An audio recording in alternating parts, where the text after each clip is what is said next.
Copia específica humanizado de longitud completa. El mecanismo de acción de este anticuerpo biespecífico es que se fija un antígeno de superficie teniendo un epítope que atrae y fija y lleva a la proliferación y expansión de células T. Aquí el anticuerpo es Epsilon de CD20 y CD30. Epsilon, CD20 y CD30. Hay una interacción entre estas células.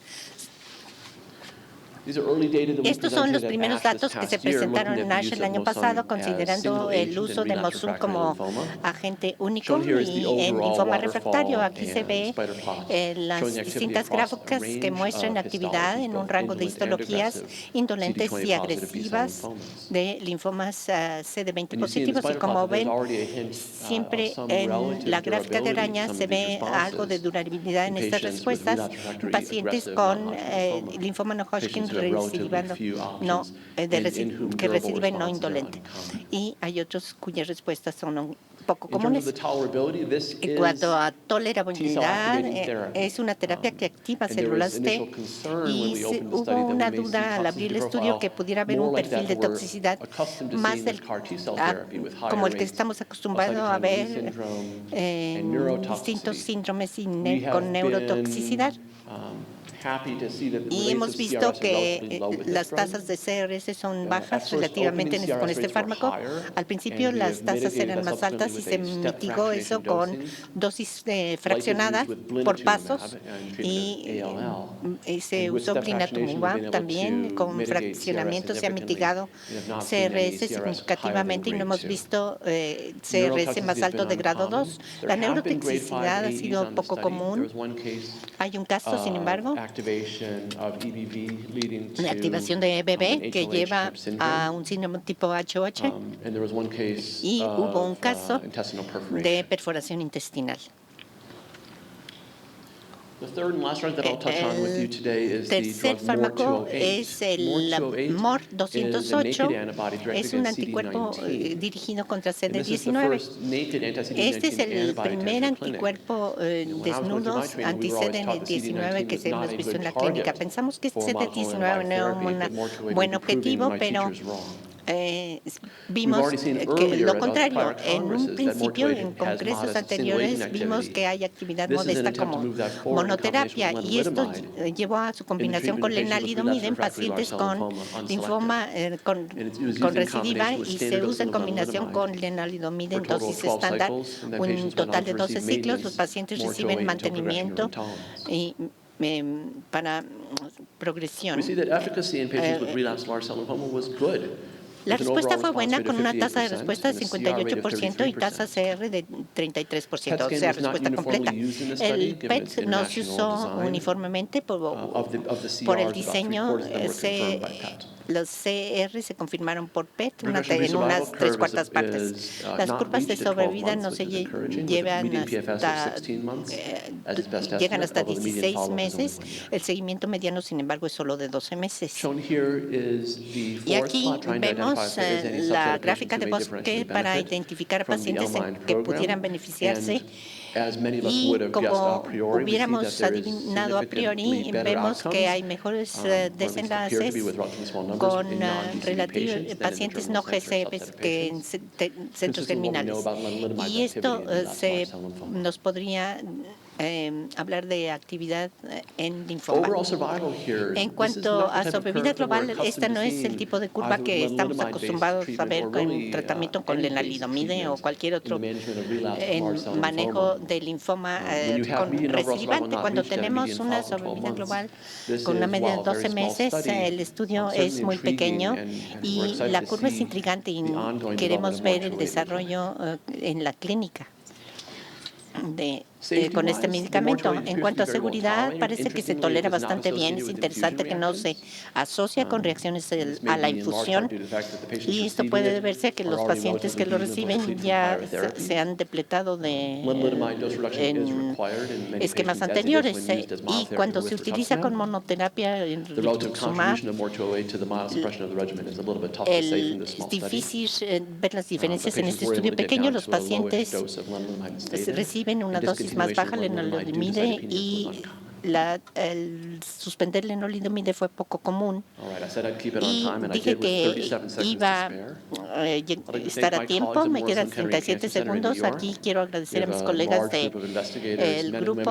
Hay muchos investigadores, hombres y mujeres de todo el mundo que llegan a estudiar y tratar pacientes con linfoma.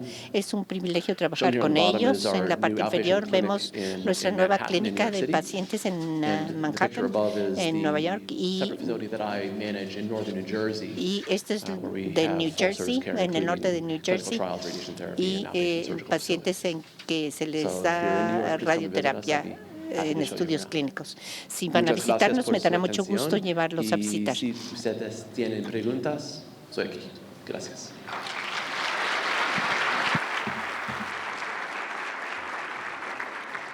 De hablar en inglés. A ver, ¿qué opina usted sobre la causa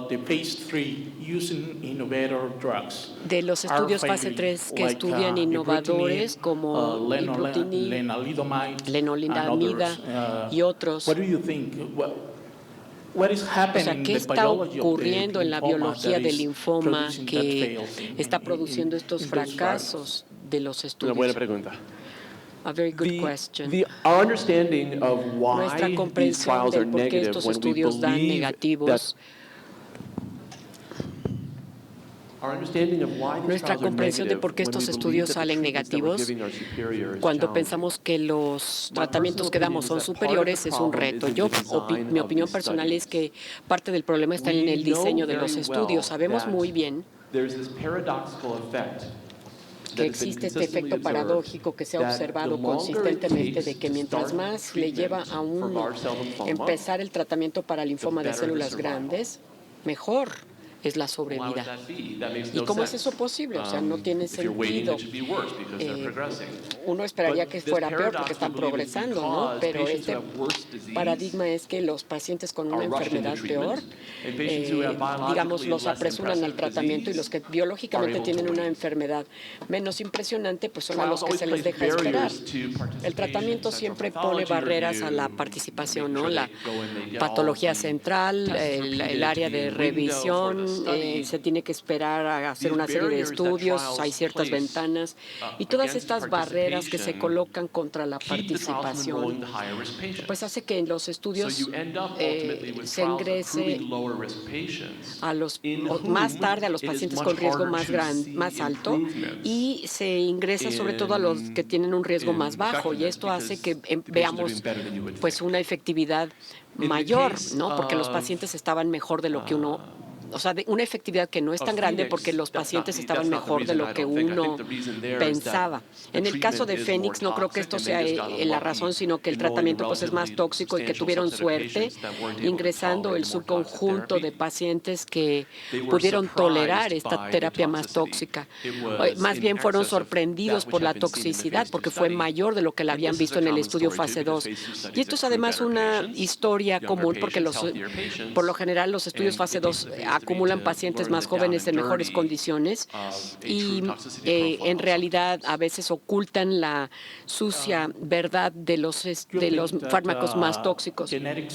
Uno pensaría que los subtipos genéricos en PCL pudieran alterar los resultados. O sea, por ejemplo, el año pasado en el New England Journal of Medicine se publicó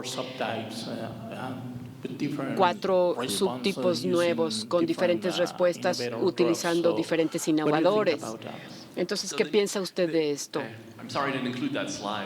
Perdóneme, no incluí la diapositiva. ¿Por qué no? La eliminé en la computadora y no llegó al final, pero bueno, se utilizó un discriminante que de hecho es un ajuste especial de GB19.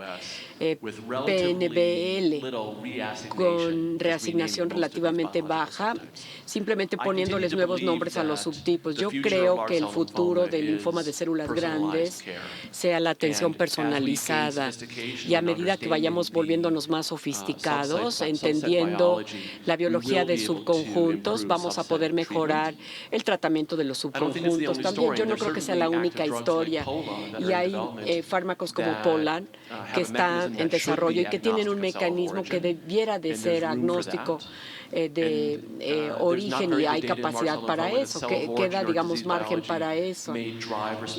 Quizá, bueno, la biología especial va a impulsar el manejo de las células CAR-T.